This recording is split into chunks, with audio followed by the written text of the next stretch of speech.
On y est, On y est, on est live. on est là, on est en direct. Bonjour à tous. Bonjour à tous, oui. Bienvenue sur ce webinaire Office 365. Nous sommes heureux de vous accueillir ici à Caen. Donc moi je me présente, je m'appelle Edouard, je travaille pour un organisme de formation qui s'appelle Ganapati.fr. Et voici Martial, qui est expert en Office 365. L'objectif de ce webinaire, c'est de vous montrer que Office, ce n'est pas simplement Word, Excel ou PowerPoint, c'est bien plus que ça. Martial. Bonjour, eh bien, en effet, je suis Martial Auroy, formateur et conseiller en entreprise pour la plateforme Office 365. Nous allons donc passer 1 heure et je vous dis tout sur Office 365. Avant de démarrer cette présentation, il est bon de rappeler que cette présentation, ce webinaire, comme on dit, est effectué grâce à l'application Teams qui se trouve dans Office 365 et l'événement en direct. Cet événement en direct a un décalage à peu près de 20 secondes. Donc, lorsque vous allez entendre cette voix, eh bien, ça fait 20 secondes que les cordes vocales ont vibré. À partir de là, si vous posez des questions, par contre, questions-réponses, eh bien, là, ça sera de l'instantané. Nous avons tout de suite vos questions et vous aurez les réponses en direct. Léger décalage, donc, ne soyez pas surpris si lorsque vous posez une question, eh bien, peut-être que dans les 20 secondes qui suivent, vous auriez déjà la réponse sur l'écran. En tous les cas, vous avez ce décalage. Très bien. Alors Martial, Office 365, bon, moi je connais Word, PowerPoint, Excel, mais c'est bien plus que ça. C'est une suite complète. Est-ce que tu peux nous en dire un peu plus là-dessus? Alors Office 365, effectivement, c'est une plateforme qui est proposée par Microsoft. Ça veut dire quoi? Ça veut dire que pour une entreprise, au même titre qu'elle loue des locaux, elle va louer un espace de travail à l'intérieur des environnements de Microsoft, ce que l'on appelle les data centers. On va donc louer un espace qui va nous permettre de stocker du fichier et d'utiliser des applications dans le cadre, évidemment, de l'abonnement à Microsoft. Cet espace de travail, ce n'est donc pas simplement la suite Office avec Word, Excel et PowerPoint. C'est bien plus que ça. C'est d'autres applications et surtout un espace de stockage dématérialisé, ce que l'on appelle donc le cloud, qui va nous permettre d'accéder à ces espaces de stockage et à partager du document comme de l'application depuis n'importe quel point du monde, du moment qu'on a un accès Internet. Ok, donc si je comprends bien, j'ai un Mac, j'ai un PC, j'ai aussi une tablette Android. Bon, comment je peux savoir si Office 365 est installé sur la machine? Sur Windows, par exemple, on peut observer, si on fait un clic droit, parfois on accède au OneDrive directement, mais bon, on n'est pas à peu près sûr que ça soit installé. Comment on vérifie ça? Alors, si vous avez un abonnement à Office 365, eh bien, rendez-vous sur votre navigateur et à partir de votre navigateur, passez sur le site qui s'appelle office.com. À partir de ce site office.com, vous allez avoir une demande d'authentification qui est l'adresse email que vous avez renseignée lors de votre inscription. Donc, inscription veut dire que vous vous souvenez normalement de l'adresse email que vous avez utilisée. Vous vous connectez donc avec cette adresse email et avec le mot de passe que vous aviez choisi. À partir de là, vous arrivez sur un écran similaire à celui-ci avec la liste des applications qui sont disponibles sur la plateforme. Plusieurs icônes sont donc offertes pour accéder aux différentes parties, comme par exemple ici Outlook, la messagerie qui est liée à l'abonnement, OneDrive par exemple, l'unité de stockage dont nous parlerons dans cette présentation. Donc, pour vous connecter à cet environnement, office.com, vos identifiants, si ça marche, vous êtes abonné, si ça ne marche pas, vous serez relayé vers des pages vous présentant les différentes offres de Microsoft. D'accord, donc à partir de n'importe quel point sur la Terre, je peux me connecter et accéder directement à mes applications. Exactement, c'est tout à fait l'idée de la plateforme. Elle est donc accessible depuis n'importe quel point du monde, c'est via Internet. On délocalise donc le stockage. Ce n'est plus un disque dur que vous partagez dans l'entreprise à partir d'un serveur qui est stocké dans vos locaux, mais c'est bien un stockage qui se trouve déporté chez Microsoft et accessible du moment que vous avez un accès Internet. Ok. Et admettons, j'ai un iPhone, bon, un téléphone Apple, c'est compatible avec Office ou pas du tout? Alors, c'est complètement compatible. Microsoft a des partenariats, que ce soit avec le monde de Google et le monde Apple, et vous allez pouvoir récupérer et utiliser la totalité des applications dans ces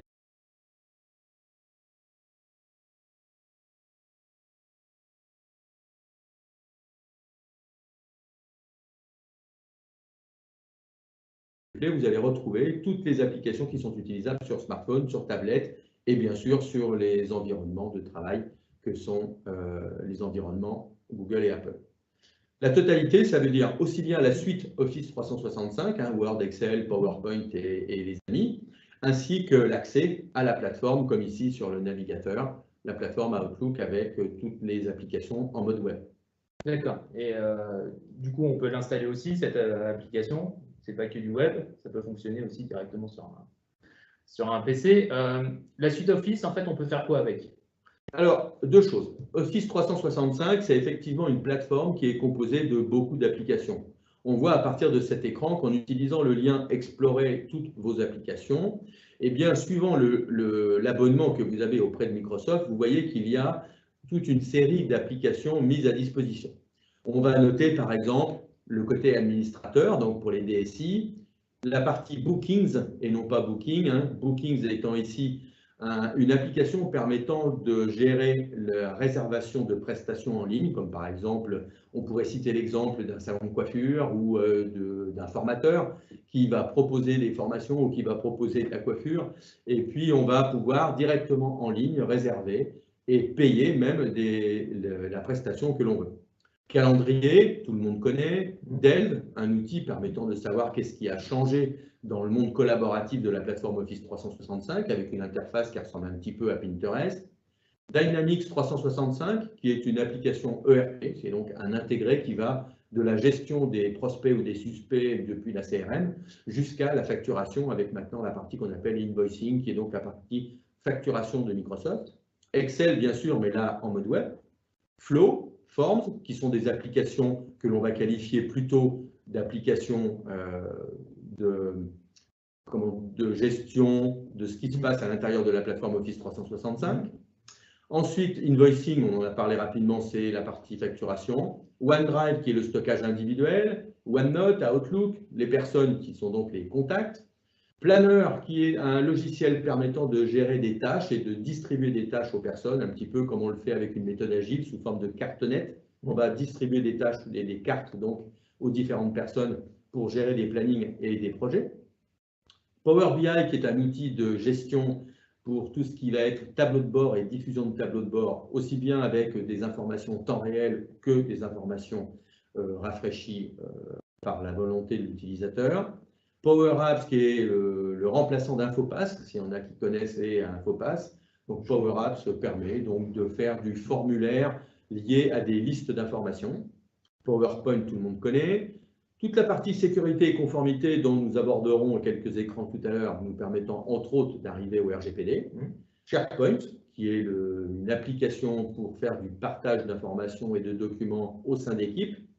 Staff Hub, qui est la gestion du planning pour les personnes travaillant en dehors des bureaux ou les personnes que vous avez momentanément le temps d'un projet. C'est une particularité, je mets une parenthèse, de l'offre Office 365 qui avait été mise à disposition pour par exemple pour des sociétés du bâtiment qui font appel à des personnes sous forme de tâcherons, c'est-à-dire qui sont employées uniquement à la tâche.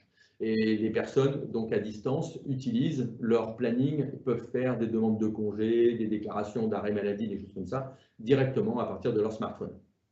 Stream, c'est l'application qui permet de partager de la vidéo au sein de l'entreprise et même en dehors de l'entreprise. C'est un YouTube, mais version professionnelle.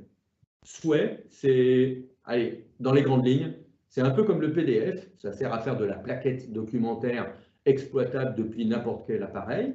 Mais surtout, elle est entièrement digitale. Elle n'est pas du tout faite, contrairement donc au PDF, à être imprimée, mais elle est là pour maintenir de la plaquette digitale. Donc, vous allez mettre aussi bien de la vidéo que des photos, des carousels, de la documentation, etc. et la diffuser à qui vous voulez.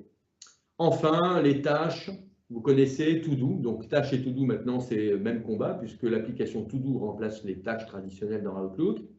Vous avez Teams, dont nous parlerons tout à l'heure, qui est vraiment le fer de lance en ce moment de Microsoft, qui est une application intégrée et intégrant différentes facettes de la plateforme Office 365. Donc là, on fait le webinaire avec Teams. Exactement, là on fait le webinaire avec Teams.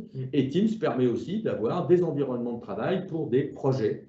Ce sont donc des environnements qui sont transversaux par rapport à des unités de stockage que seraient OneDrive individuel et SharePoint des stockages d'équipe.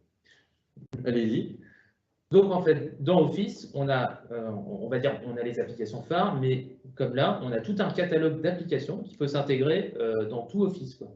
C'est tout à fait ça. La plateforme Office 365, ce n'est donc pas uniquement la suite Office avec Word, Excel et PowerPoint, mais quand vous avez un abonnement Office 365, suivant l'abonnement que vous avez, eh bien, vous avez toute totalité ou partie de ces différentes applications. On aura l'occasion de voir tout à fait à la fin de ce webinaire, suivant les offres que vous avez chez Microsoft, eh bien, vous avez plus ou moins de ces applications. Mais l'idée est bien là, c'est la plateforme Office 365, c'est un ensemble d'applications et d'espaces de stockage. Ce n'est donc pas, balayons l'idée reçue de dire ah ben, j'ai Office 365, donc j'ai Word, Excel et PowerPoint. C'est beaucoup plus que ça. Non, mais c'est hyper intéressant. Et donc, du coup, ces applications-là, elles peuvent être, c'est compris dans des offres, ou alors on peut payer à l'unité pour chaque application, il y a des applications gratuites? Alors, il y a des applications gratuites. Si vous vous inscrivez avec un compte Microsoft, vous allez par exemple sur le site outlook.com ou live.com. Peut-être avez-vous même un ancien compte qui s'appelait Hotmail à l'époque, que vous pouvez utiliser. MSN, exactement. Alors, vous pouvez vous enregistrer et venir sur la plateforme de Microsoft gratuite. Alors, la plateforme gratuite contient uniquement un espace de stockage qui est OneDrive limité à 5 gigas. Mais par contre, vous avez Word, Excel, PowerPoint et OneNote gratuits, donc l'utilisable, mais en version web uniquement. Mais par le fait, ça suffit bien assez pour aller faire une lettre aux impôts ou que sais-je, avoir un courrier, faire un petit tableur pour gérer vos comptes, ça suffit bien largement. Par contre, dès qu'on va passer sur un environnement un peu plus important, eh bien, on va passer sur différentes offres, comme là, par exemple, les offres pour les PME et TPE. Donc, les offres comme, par exemple, Office 365 Business Essentials, ça démarre à 4,20 € hors taxe par mois. Et puis, si vous voulez vraiment le tout, c'est-à-dire aussi bien la suite Office que les logiciels que je vous ai fait voir, comme Exchange, OneDrive, SharePoint, etc., eh bien, c'est un coût de 10,50 € par mois. Donc, autant dire que même ramener sur les 2 ans que pourrait coûter la licence d'avoir un Excel ou d'acheter un pack avec Word, c'est beaucoup, beaucoup moins cher avec toute la force de la plateforme. Et puis si on achète d'autres applications ailleurs, c'est ce qu'on voit dans différentes entreprises, c'est prendre un logiciel pour faire un webinaire, tout ça. Là, on a tout qui est intégré dedans. Et puis, j'avais vu une offre aussi pour les particuliers, c'était sur Apple Store, il me semble. C'était à 50 € l'année pour les particuliers, il me semble. C'est ça, exactement. Et en plus, il y a des promotions qui se font. Donc, dans le cas des particuliers, effectivement, où on a Office Famille avec 5 comptes donc, permettant de gérer des accès comme indiqué pour toute la famille, ou alors on le veut en mode personnel avec un prix TTC à 69 €. Mais voilà, il y a toujours des promotions suivant les sites qui permettent d'avoir les logiciels et en plus le service minimum de cloud avec OneDrive, Skype et Teams. OK. Et donc, forcément, moi, je vais mettre mes données en ligne. La sécurité dans tout ça, on peut se poser la question? Effectivement, on peut se poser la question. Et quand on parle d'Office 365 et du cloud, on a toujours peur d'aller mettre ses données et de les perdre. On a peur du piratage, on a peur de cet environnement. Alors déjà, je réponds souvent par une question, est-ce que vous avez peur que votre banque soit piratée? Parce que finalement, aujourd'hui, tout le monde accède à sa banque via un identifiant et un mot de passe. Et on trouve ça super sécurisé. Donc, je dirais de toute façon pas moins que la banque. Et voire même beaucoup plus, puisque au niveau de la sécurité d'accès, toutes les connexions qui sont faites sur la plateforme Office 365, quelle que soit l'application ou le mode de transport des informations, c'est crypté avec des cryptages que l'on appelle SSL, c'est-à-dire des cryptages qui sont aujourd'hui à 128 ou 256 bits, pouvant dire une clé de cryptage très évoluée. Néanmoins, on peut, comme quand on loue un appartement, on va vous livrer, on va vous donner un jeu de clés. Si vous voulez un verrou supplémentaire ou si vous voulez une caméra à l'entrée, à vous d'investir un petit peu plus dessus et de l'ajouter. En ce qui concerne Office 365, vous pouvez gérer des systèmes de connexion plus évolués, des fois même compris dans l'offre. Si par exemple vous êtes en offre entreprise, donc avec un E1, E2, E3, eh bien dans cette partie, vous pouvez avoir une authentification double. C'est-à-dire que lorsque vous entrez votre identifiant sous forme d'adresse email et que vous rentrez votre mot de passe, eh bien vous recevez par exemple sur votre smartphone un code à rentrer qui est valable que pendant 1 minute. le temps de confirmer que c'est bien vous qui êtes en face de l'écran. On peut exactement faire la même chose avec un poste fixe. Les personnes se connectent depuis le bureau sur un poste fixe et reçoivent un appel vocal avec le message qui est dicté au téléphone pour qu'on puisse se connecter. Donc, il peut y avoir d'autres éléments. Il peut y avoir des cartes qui s'insèrent, des types Secure ID, il peut y avoir des clés USB qui s'insèrent pour s'assurer que c'est bien la bonne personne sur le bon appareil au bout de la ligne. Donc, au niveau de la sécurité, Microsoft s'engage également à ne pas regarder le contenu de ce que vous mettez à l'intérieur de Microsoft. Alors, j'en vois déjà de l'autre côté de la caméra qui sourit, mais en tous les cas, Microsoft s'engage sur le contrat à ne pas regarder le contenu de ce que vous avez à l'intérieur de l'offre auquel vous êtes abonné. Attention là-dessus à la partie gratuite et la partie payante. La partie payante, effectivement, Microsoft dit non, juré mordicus, on n'ira pas voir ce qu'il y a dedans. Et vous êtes, au même titre que quand je reprends toujours l'exemple de l'appartement, votre propriétaire va pas venir chez vous pour vérifier ce que vous avez comme meuble et ce que vous avez dans les placards. Par contre, si c'est gratuit, alors oui, effectivement, ils peuvent rentrer et vérifier. Comme Google, par exemple, qui peuvent regarder les données. Exactement. On part même, c'est un petit peu le mode de la boîte aux lettres, des fois dans Google, où une fois qu'on a mis quelque chose à l'intérieur de Google, on n'est plus propriétaire de ce qu'il y a dedans et ils peuvent faire ce qu'ils veulent de ce que vous avez mis à l'intérieur. Donc attention à cette partie payante et la partie gratuite. Alors j'ai une question d'un anonyme. Merci d'être au webinaire. Quel avantage majeur à utiliser Office 365 avec mon équipe?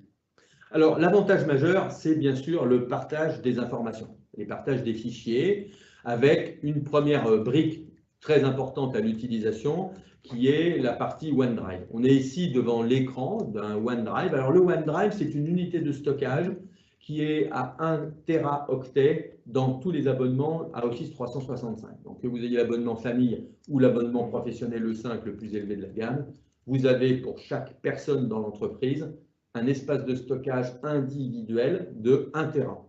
Alors, il me plaît toujours de bien faire la distinction entre l'individuel et le personnel. Individuel parce que l'espace de stockage que tout employé a à l'intérieur de l'organisation dans ce OneDrive reste quand même la propriété de l'entreprise, la propriété de la personne qui a pris l'abonnement. Donc, si vous mettez les photos de Pépé et Mémé dans OneDrive, attention, ils resteront quand même la propriété de l'entreprise. On ne met pas les photos de Pépé et Mémé. Donc. Par contre, à l'intérieur de cet espace individuel, c'est un petit peu comme le Mes-Documents que vous avez sur votre ordinateur. Et donc, vous allez avoir une synchronisation de ce qui se passe entre votre ordinateur et la partie OneDrive. Du coup, au pire, votre ordinateur casse, le disque dur est mort, eh bien, c'est pas grave. Vous allez dans n'importe quelle boutique, vous rachetez un disque ou vous rachetez même un ordinateur si c'est l'ordinateur qui est cassé, vous vous reconnectez sur Office et vous récupérez tous les fichiers que vous aviez stockés dans votre OneDrive. Déjà, sécurité importante. En plus de ça, cet espace de stockage vous permet de partager. On va prendre un exemple très simple. J'ai ici un fichier Excel qui est tâche de planeur que j'ai partagé avec mon ami Robert Duguidon. Pour ceux qui me connaissent, ils connaissent du coup Robert Duguidon et Josette Duguidon. Eh bien, Robert Duguidon a donc un partage et un accès à ce fichier Excel. De mon côté, dès que je vais pouvoir utiliser ce fichier Excel en mode web, par exemple, mais dans cet exemple, c'est donc l'Excel Online qui s'ouvre. Donc là, je suis connecté en même temps sur le même fichier. Donc, exactement. Donc on voit ici que Robert Duguidon modifie actuellement ce document et on le voit qu'il est en train de modifier cette cellule. Donc ça, c'est hyper pratique parce qu'en fait, on peut travailler en collaboratif à plusieurs sur un même fichier. Exactement. Et en fait, on gagne un temps précieux. Ça évite, j'imagine, les échanges d'emails où on peut perdre le fil, tout ça. Donc, c'est tout à fait ça. Vous allez par exemple avoir un contrat finalisé, un relevé de temps, une situation de chantier par exemple, des choses comme même ça. Même des agendas, je crois. Avec des agendas. On peut poser ses congés par exemple, les afficher en temps réel. Exactement, c'est vraiment l'idée. Vous allez donc mettre à disposition du fichier qui soit Excel, Word, OneNote ou PowerPoint, et puis prendre rendez-vous téléphonique ou avec Teams bien entendu. Eh bien, vous allez prendre rendez-vous avec une ou plusieurs personnes pour le modifier de concert, ce document. Il est donc plus nécessaire d'envoyer le document par mail, que les personnes le modifient, vous le renvoient et que vous passiez du temps à consolider les modifications.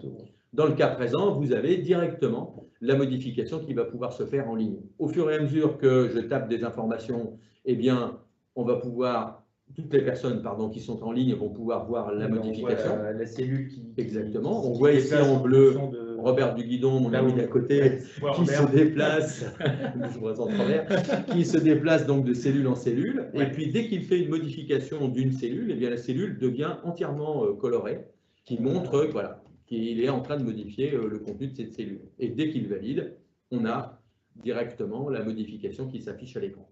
En plus de ça, on a possibilité de créer des commentaires à l'intérieur du document pendant la modification. Et toutes les personnes qui sont connectées à ce moment-là peuvent, ce que l'on appelle chatter, en tous les cas, converser en mode texte directement sur ce mode de travail. Donc, on va gagner effectivement en efficacité. Et puis, il y a un élément très important. De plus en plus, on est utilisateur du smartphone, on est utilisateur de la tablette. Du coup, quand vous êtes ici en mode coédition avec des documents et des fichiers de type Office, en mode web donc, eh bien, vous pouvez très bien modifier la même chose à partir de votre smartphone ou à partir d'une tablette. Vous n'êtes donc absolument pas obligé de télécharger un document qui fait je ne sais combien de mégas ou de gigas et de modifier ça en local. Non, vous allez pouvoir travailler directement en mode web avec un ordinateur léger qui n'a pas besoin d'avoir des gigas et des gigas de stockage ou de mémoire. C'est vraiment un très gros intérêt. Et ça, même à partir de votre messagerie. On va prendre un exemple simple. Je viens ici dans mon environnement Microsoft et j'accède par exemple à l'interface de messagerie. C'est donc Outlook en mode web, mais l'Outlook qui est installé, ce qu'on appelle l'Outlook on-premise de la suite Office, répond exactement aux mêmes caractéristiques. Dès que je vais insérer un document lors de l'ajout d'un mail, donc je crée un nouveau courrier. Dans ce nouveau courrier, attendre qu'il s'affiche. Hop, on va passer ici dans une nouvelle fenêtre pour que vous voyez bien à l'écran comment ça se passe. Voilà, j'ouvre. Alors, la tablette qui fait en même temps Teams, la vidéo et le mail. Et qui chauffe un peu. Et qui chauffe un petit peu, d'accord. Donc, voilà. Quand on est ici, évidemment, donc, vous avez la liste de vos destinataires, vous avez les personnes en copie, vous allez bien sûr ajouter un objet, et ici, vous avez possibilité de mettre des pièces jointes. Quand vous choisissez une pièce jointe, vous pouvez parcourir les emplacements en cloud et directement aller dans ces emplacements pour choisir depuis votre OneDrive ou depuis d'autres sites des fichiers que vous voulez partager avec les personnes. Quand vous allez sélectionner, vous voyez que vous avez toujours la possibilité de joindre une copie comme tout le monde avait l'habitude de le faire. Mais là, il y a un intérêt majeur. On peut partager sous forme d'un lien OneDrive et automatiquement, le partage va se faire du OneDrive vers la personne. La personne recevant ce mail, elle va cliquer sur le lien et l'amener dans votre OneDrive pour qu'elle puisse faire la modification directement du document. Alors, soit vous avez effectivement un rendez-vous téléphonique et comme tout à l'heure, on va faire de la coédition, mais de toute façon, la personne va pouvoir modifier ce fichier quand il aura le temps de le modifier et il modifiera donc directement le fichier en lieu et place. Ça nous amène à dire que tous les documents qui sont stockés dans Office 365, par défaut, répondent à un historique de 500 versions. C'est-à-dire qu'il n'est absolument pas nécessaire d'enregistrer vos fichiers avec V1, V2, V3. Parce que quand on passe 2 heures sur un travail qui s'est fait. Donc là, à tout moment, on peut aller voir quel est l'historique des versions et de voir tout ce qui s'est passé dans un fichier et pourquoi pas revenir ça, c'est vraiment bien. à l'application. Sur 500 fois. 500 fois, exactement. Et après, à la 501e, eh ben, c'est la première qui disparaît. Et après, ça pousse comme ça, 502e, il n'y aura plus les deux premières, etc. Donc, si on veut aller vérifier comment était le document, eh bien, il nous suffit de cliquer sur la version et de réouvrir donc, le document tel qu'il était à l'époque. C'est vraiment quelque chose de très facile et qui permet non seulement le partage, mais surtout cette gestion des environnements. Ouais, c'est hyper pratique, quoi. Enfin, je veux dire, on peut vraiment l'utiliser partout. Exactement. Là, c'est intégré dans tous les outils Microsoft, j'imagine. Il doit y avoir l'extension qui doit être attachée dans toutes les applis. C'est tout à fait ça. En dehors de Microsoft, il y a même dernièrement AutoCAD qui est maintenant compatible, qui a une application mode web et qui est compatible avec Office 365. Alors oui, c'est tout récent, j'ai lu ça ce matin. Et effectivement, AutoCAD maintenant permet d'accéder sur du stockage SharePoint ou OneDrive. D'accord. que là ne font pas Google, par exemple, où on va être un peu limité. Bon, alors c'est vrai que Google a un environnement cloud également, hein, avec un tableur et un traitement de texte, respectivement Google Docs pour le traitement de texte et Google Sheet pour la partie tableur. Les deux, que ce soit Doc ou Sheet, offrent leurs caractéristiques et ont tout à fait leurs avantages. Par contre, il est vrai qu'aujourd'hui, le marché, c'est Excel et Word, par exemple. Excel, c'est vraiment le tableur que toutes les entreprises ont. Google Sheet, même s'il est très bien, ça reste un environnement uniquement dans Google et vous ne pouvez pas exporter un fichier Google Sheet. Ça n'existe que dans le mode cloud. Alors qu'un Excel, ben, au pire, si vous voulez vraiment le mettre sur une clé USB ou sur un autre disque dur, vous pouvez tout à fait l'exporter et faire un enregistré sous. Il y a toujours cette possibilité. Donc, du coup, on va, si je comprends bien, Office va stocker les données d'un point de vue RGPD. Parce que, bon, c'est un peu le truc du moment, même si ce n'est pas non plus dramatique. Hein, on peut faire croire que le RGPD, c'est quand même assez contraignant, mais au final, ça reprend 80% d'une loi précédente. Mais on peut se poser la question justement de ce RGPD, de la compatibilité avec Office 365, comment on peut gérer tout ça? Alors, il est vrai que Office 365 a un système de sécurité qu'on va qualifier de global. C'est-à-dire que tout ce qui se passe à l'intérieur d'Office 365 est tracé, au même titre que dans une entreprise, vous devez gérer tout ce qui se passe sur Internet, c'est l'obligation. À tout moment, le système judiciaire est à même de demander à l'entreprise qui a été sur tel site, tel jour, à telle heure. Eh bien, dans Office 365, à tout moment, le DSI est capable de dire qui a fait quoi dans un environnement d'Office 365. Par contre, en ce qui concerne le RGPD, c'est-à-dire tout ce qui va être protection des données personnelles, en tous les cas des données contenant des informations personnelles, eh bien, il y a déjà, à l'intérieur de la plateforme Office 365, un tableau de bord permettant d'accéder à l'environnement RGPD. Voilà, je vais me reconnecter parce que la session est tombée. Pour parler sécurité, j'ai un temps de session quand même, pendant lequel voilà, le système me demande de me reconnecter. Donc, il y a un tableau de bord RGPD qui permet à l'intérieur de la plateforme Office 365 de gérer les règles, les étiquettes que l'on appelle, donc de qualifier des documents pour m'assurer que le contenu est bien protégé. Alors, il y a deux types de sécurité. Il y a la sécurité qui est une action volontaire, c'est-à-dire que l'utilisateur, à tout moment, est capable de dire eh bien, ce document, je le mets à protéger, à usage interne, c'est un document sensible. Il va donc être capable de qualifier ce document en disant, ça, ce document-là, il est à protéger. Et également, il y a un autre système, et c'est là qu'on arrive aussi sur une modification du métier du DSI, c'est qu'il y a un administrateur de la sécurité qui va être capable de mettre en place des règles pour détecter automatiquement les documents à risque. Par exemple, c'est souvent repris dans les formations, eh bien, un numéro de sécurité sociale. Le système va détecter un numéro de sécurité sociale européen ou français, par exemple, dans un document, et automatiquement va mettre le filigrane, par exemple, si c'est Word, comme quoi c'est confidentiel, et la personne ne pourra plus l'envoyer par email, ce document, ou en demandant l'autorisation, par exemple, à son supérieur, ou en tous les cas, son responsable hiérarchique. Il va donc y avoir ces deux facettes, la partie volontaire, pour que les documents soient conformes au RGPD, et la partie automatique pour éviter la fuite d'informations, pour éviter, on va dire même l'espionnage, hein, si vous êtes dans un environnement à risque, et puis bien sûr pour protéger de toute façon les données personnelles. Donc il y a les deux facettes et c'est incorporé dans la plateforme Office 365. Donc une gestion complète du RGPD par le DSI, si on le souhaite. C'est ça. Alors c'est le DSI et souvent le DSI maintenant a l'aspect de gestion de la plateforme Office 365. Hein, quand on est dans un environnement… C'est lui qui va gérer les différents administrateurs, utilisateurs. Exactement ça. Il va gérer toute la partie plateforme Office 365. Il va pouvoir contrôler ce qui se passe, les types d'informations sensibles qui ont été recensées, la gestion des utilisateurs. À tout moment, il est capable de faire des audits pour savoir quels sont les fichiers consultés, par qui, quand. Il va vraiment avoir une classification. Et puis également sur l'environnement. Je suis utilisateur, j'ai besoin de créer un espace de stockage pour mettre mes documents que je veux partager avec la société du guidon. Eh bien, comment je vais faire? Est-ce que j'ai besoin d'avoir une aide? Donc, je vais pouvoir faire une demande, un genre de ticket. Et là, le DSI va répondre pour pouvoir créer ces environnements de travail collaboratifs. C'est vrai que le DSI le métier est un peu en mutation. Et tant mieux parce que de gérer le disque dur parce qu'il chauffe ou parce qu'il est cassé, ce n'était pas le meilleur du métier. Ou alors avec le vieux serveur. C'est ça.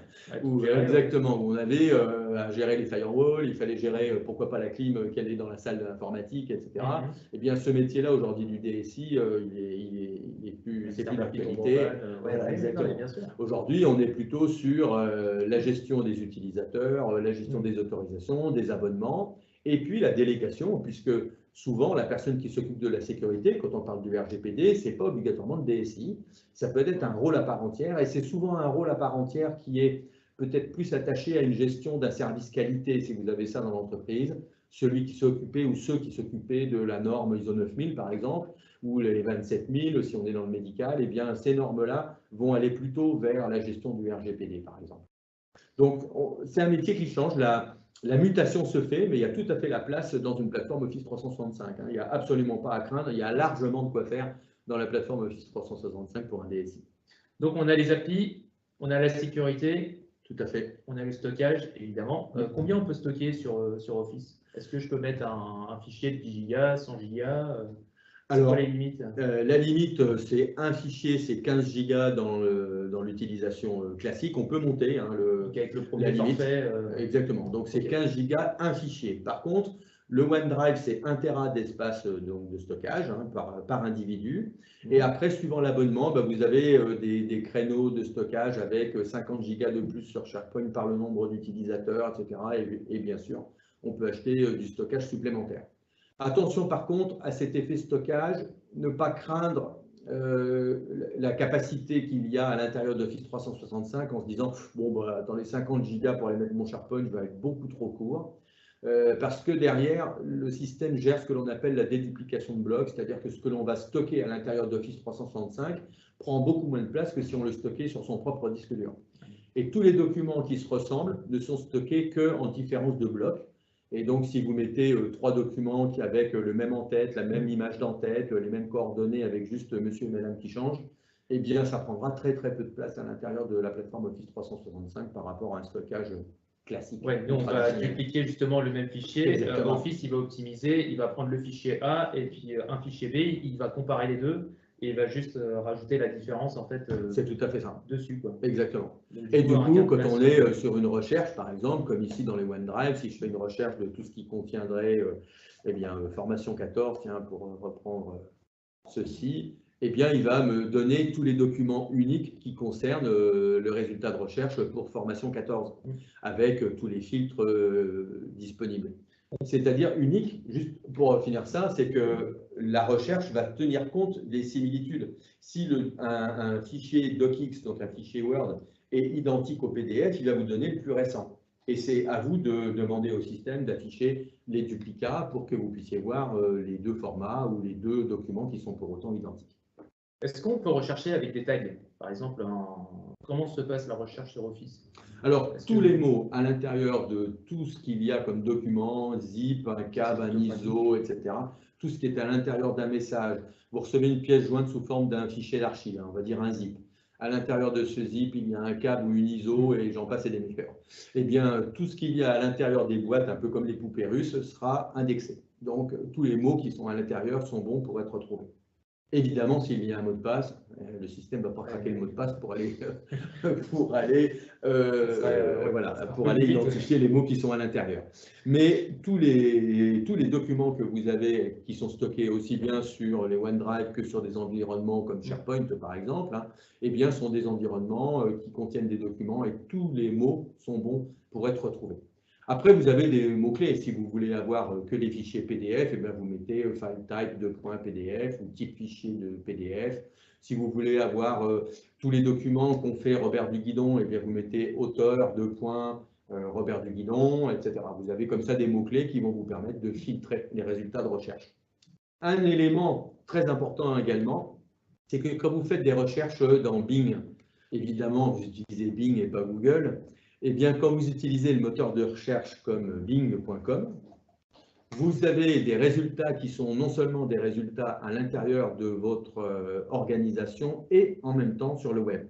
Si je recherche par exemple de nouveau formation 14 sur le moteur Bing, eh bien, je peux me connecter également et afficher les résultats qui sont à la fois les résultats de l'entreprise et en même temps les résultats qui viennent du web. Ce qui fait que les utilisateurs de la plateforme Office 365, quand ils font une recherche sur Internet, eh bien, si le document existe déjà dans l'entreprise, ils vont avoir les résultats au même titre que les résultats d'Internet.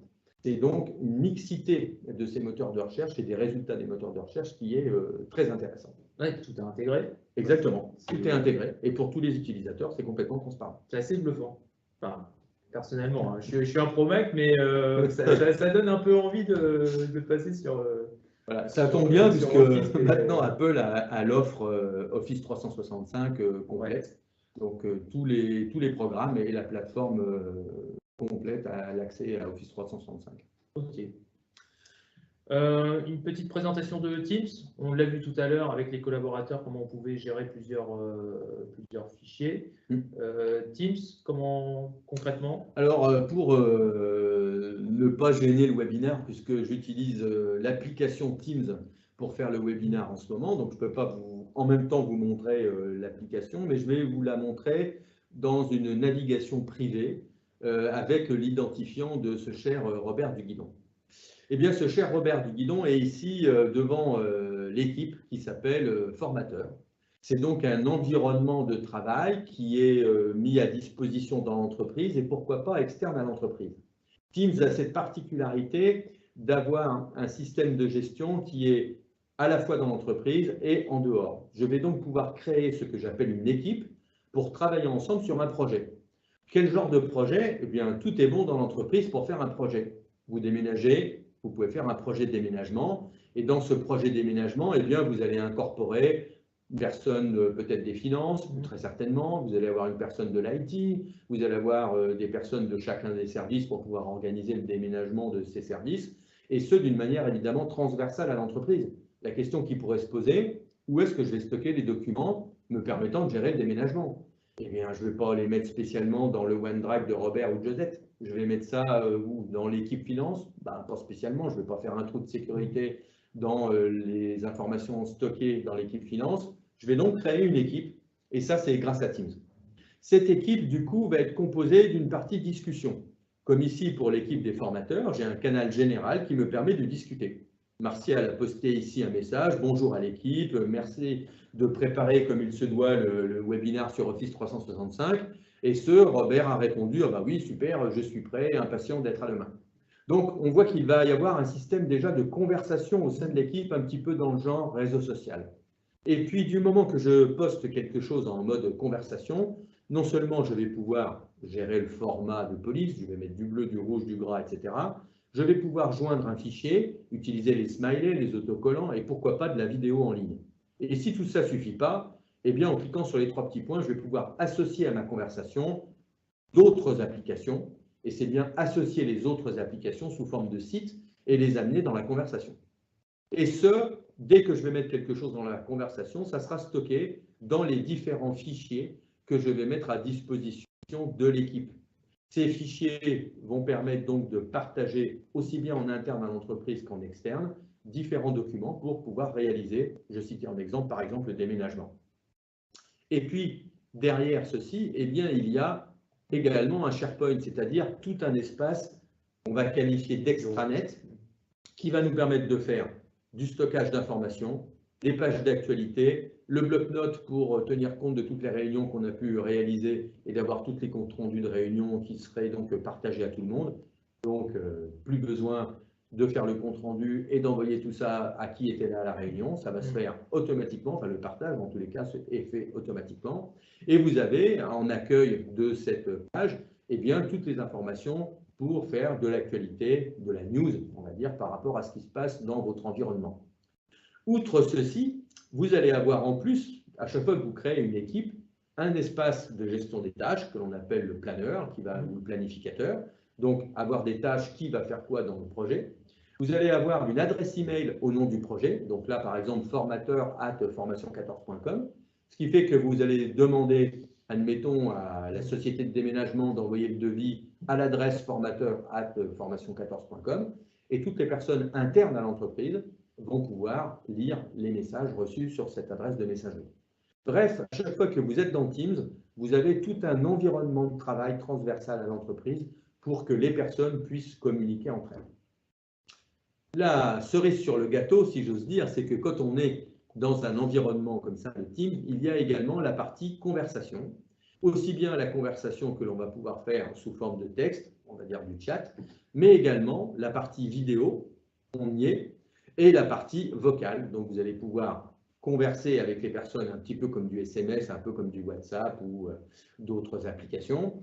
Et puis vous allez pouvoir rentrer en communication avec les personnes, soit 1-1, soit évidemment faire de la réunion et avoir des connexions jusqu'à 255 personnes en mode de réunion et jusqu'à 10 000 personnes dans le cas présent, si vous faites de l'émission en direct sous forme de webinaire. Vous allez donc avoir tout intérêt à utiliser la plateforme Teams dans l'entreprise avec la gestion des actualités, les conversations, la gestion d'équipe, la planification des réunions, également la gestion des appels vocaux, la gestion des fichiers, tous les fichiers que vous allez avoir à travers toutes les équipes dont vous êtes membre. Vous allez donc pouvoir accéder à ces différents fichiers, aussi bien internes qu'externes. Et puis, si tout cet environnement ne suffit pas, et que vous préférez par exemple utiliser Trello plutôt que d'utiliser Planner de Microsoft, eh bien vous avez possibilité de brancher, on va dire de plugger, de brancher, d'ajouter à Teams eh bien, bon nombre de ces connecteurs pour pouvoir accéder à d'autres applications Microsoft. Il y a aussi des applications qui sont… Exactement, comme ici Bitbucket, enfin j'en passe, il y a énormément d'autres applications. Il y avait, alors ça augmente j'allais dire tous les jours, c'était un peu exagéré, mais en tous les cas très souvent, mais il y avait plus de 250 sites externes à l'environnement Microsoft qui viennent se brancher sur l'environnement Teams pour pouvoir associer d'autres plateformes à un environnement de travail. C'est vraiment quelque chose de très très riche et que tout le monde peut aujourd'hui utiliser. C'est sûr qu'on est bien loin du PowerPoint, Word et Excel. Exactement, on est à des années-lumière. Moi, je trouve que Microsoft, ils ont vraiment bien bossé sur ce point-là. Ils ont vraiment su évoluer parce que c'est vrai que maintenant, on demande de plus en plus un travail collaboratif et une intégration parfaite aussi avec la machine. Donc, voilà, moi, j'achète. Mais c'est vrai effectivement que la plateforme, cette plateforme collaborative, je ne crois pas aujourd'hui qu'il y ait concurrence. Hein. Il existe d'autres plateformes, cité Google, il y a Amazon également qui a pour du stockage, qui a avec du stockage, voilà, avec autant de mais des applications comme ça, avec autant d'intégration, j'en connais pas d'autres. Hein. Après, même sur Mac.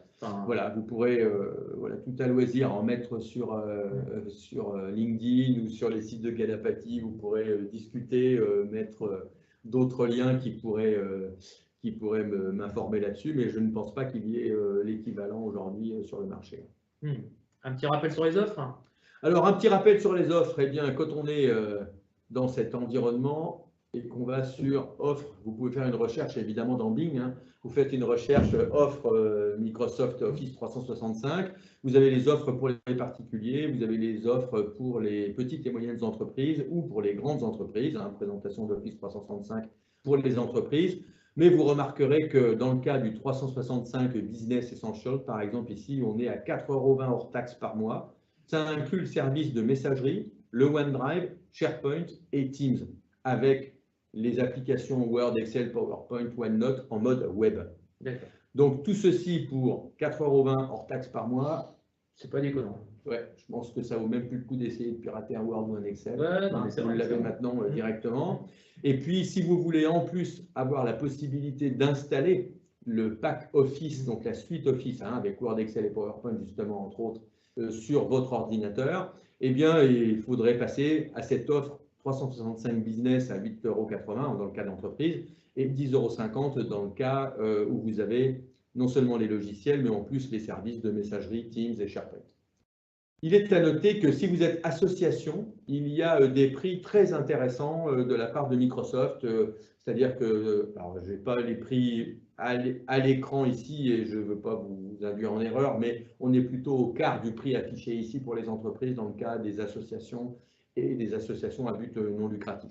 Donc, si vous avez une association avec une dizaine de personnes et que vous voulez partager des informations et travailler de concert sur des documents, n'hésitez pas à passer sur la plateforme Office 365, c'est vraiment très bon marché pour les associations. Hein. Donc, C'est vraiment l'intérêt.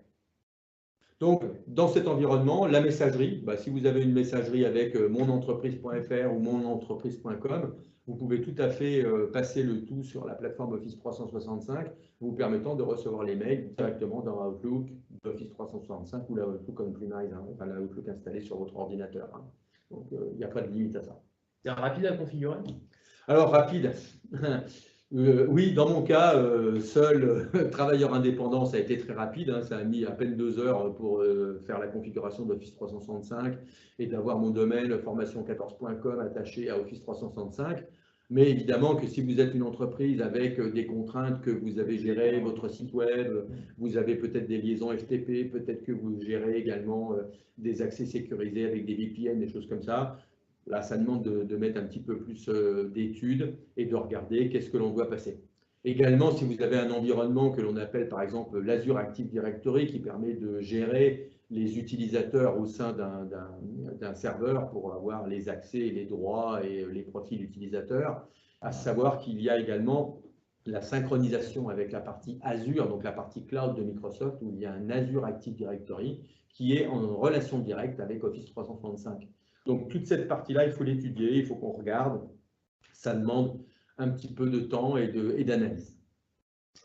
Ok, bon, je crois qu'on a fait le tour de ce magnifique outil. Est-ce qu'il y aurait des questions parmi vous? Il ne faut pas hésiter, Martial est là pour vous. Donc, on va attendre un petit peu parce qu'on a à peu près 20 secondes de latence, donc le temps que les questions arrivent, ou pas. Oui, exactement. Alors, on va attendre un petit peu. Juste petite information, je reviens un petit peu sur l'ROI. Voilà, le retour d'investissement. C'est vrai que quand on parlait des offres, en comparaison de l'achat d'un pack déjà logiciel, il n'y a pas photo. À titre individuel, vous achetez un pack logiciel, par exemple, pour l'utilisation de la suite Office sur votre ordinateur, ça sera beaucoup plus cher que ce que vous allez payer d'abonnement à Office 365 pour une personne. Ça, déjà, c'est clair. En plus de ça, l'offre Office 365 qui inclut les logiciels de la suite Office vous permet d'installer la suite Office sur 7 appareils mobiles et 7 appareils fixes. Donc, ça veut dire que pour une licence Office 365, vous allez pouvoir installer la suite Office, bien sûr, sur le poste de votre travail, pourquoi pas un poste fixe. Avec la même licence, vous allez l'installer sur votre ordinateur portable, et puis avec la même licence sur votre smartphone. Et puis, si vous faites du télétravail, eh bien, vous allez pouvoir installer la même suite Office avec la même licence sur le poste qui est chez vous. Comme je dis toujours, ne l'installez peut-être pas sur le poste de PPMME parce que PPMME utiliserait votre identifiant professionnel. Bon. Mais en tous les cas, pour vous, pour votre utilisation professionnelle, eh bien, sur tous les appareils sur lesquels vous avez l'habitude de travailler, eh bien, vous allez pouvoir utiliser la suite Office dans le cadre de la même licence par le même coût que vous avez d'abonnement à Office 365. Donc, rien que ça, déjà, au niveau du ROI, c'est intéressant. Mais si on faisait la simple addition de ce que vous coûte aujourd'hui un disque dur partagé à l'intérieur de l'entreprise, avec les sauvegardes qui sont attachées, avec la climatisation pour le serveur, les licences du serveur, le coût de maintenance de ça, et voire même les 2 ou 3, exactement, avec le problème incendie, le problème de ROI qu'il peut y avoir, eh bien, même si on ajoute à ça les 3 ou 4 mètres carrés que vous avez au sol de louer pour simplement mettre le serveur, tout ça mis l'un au bout de l'autre, vous êtes largement plus cher que de vous abonner aujourd'hui. Et on n'a pas les mises à jour parce que le serveur, forcément, il vieillit aussi. Et alors que là, comme on a une version en ligne, elle est tout le temps mise à jour. C'est tout à fait ça. C'est toujours mis à jour. En tous les cas, vous choisissez de mettre à jour vos applications ou pas, évidemment. Il y en a qui ne préfèrent pas que ce soit que ça change comme ça trop régulièrement. Donc, à vous de choisir les fréquences de mise à jour. Mais effectivement, à tout moment, vous avez le téléchargement des dernières versions. Aujourd'hui, là, on est passé sur la version 2019 de la version Excel, PowerPoint, etc. Pour tous les abonnés à Office 365, ils ont la dernière version et voire même les dernières mises à jour bien avant qu'il se soit sorti la version 2019. Il y a tout à fait intérêt. Donc, je ne sais pas si on a des questions qui sont arrivées d'ici là. Non, on n'a pas de questions. Tout a été clair, a priori. Donc, pour information, eh bien, le diaporama sera mis à disposition à partir de la plateforme SlideShare et puis l'enregistrement, voilà, la vidéo de ce webinaire sera mis à disposition sur YouTube Donc, vous aurez tout à loisir d'aller regarder, re-regarder, réécouter en boucle Ouais. la présentation, jour et nuit, la présentation à Office 365. Et ben, très bonne journée à vous. Donc, c'était Formation 14 et puis Ganapati Formation. Vous pouvez retrouver les offres de formation sur nos sites respectifs. On vous souhaite une excellente fin de journée. Au revoir. Au revoir. À bientôt.